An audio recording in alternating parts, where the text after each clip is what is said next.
Hello viewers, இன்னைக்கு நம்ம பார்க்க போற நியூ ப்ராடக்ட் என்னன்னு பாத்தீங்கன்னா வந்து ஆல்பபெட் ஃபிளாஷ் கார்ட்ஸ் தான் பார்க்க போறோம். இது வந்து உங்க குழந்தைகளுக்கு வந்துட்டு 7+ monthsல இருந்தே வந்து நீங்க இன்ட்ரோ듀ce பண்ணலாம். சோ இதுல என்னென்ன இருக்குன்னு சொல்லி பார்க்கலாம். இந்த மாதிரி வந்து கார்டு வந்து நல்லா திக்கா இருக்கும். சோ இதுல வந்து ஃபர்ஸ்ட் வேர்ட் இருக்கும். இது பின்னாடி வந்து உங்களுக்கு வந்து பிக்சர்ஸ் இருக்கும்.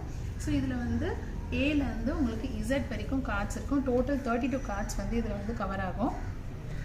அதுக்கப்புறம் வந்து பார்த்தீங்கன்னா 1 2 3 வந்து 10 நம்பர்ஸ் வரைக்கும் நம்மளுக்கு வந்து கவர் ஆகும். லாஸ்ட் வந்து ஒரு சின்ன ஆக்டிவிட்டி கார்டு, அதாவது குழந்தைங்களை வந்து நம்ம ஸ்பெல் பண்ண வைக்கிறதுக்கான ஒரு கார்டு இது. அதுக்கப்புறம் பிக்சர்ஸ் பார்த்துட்டு அதை வந்து நேம் வந்து நம்ம இன்ட்ரடியூஸ் அவங்களுக்கு வந்து கேட்குற மாதிரி இருக்கும். ஸோ இந்த ப்ராடக்ட் உங்களுக்கு வேணும் அப்படின்னா கீழே இருக்கிற வாட்ஸ்அப் நம்பருக்கு இல்லைனா வந்துட்டு வெப்சைட்டில் வந்து ஆர்டர் வந்து ப்ளேஸ் பண்ணிக்கலாம். தேங்க்யூ.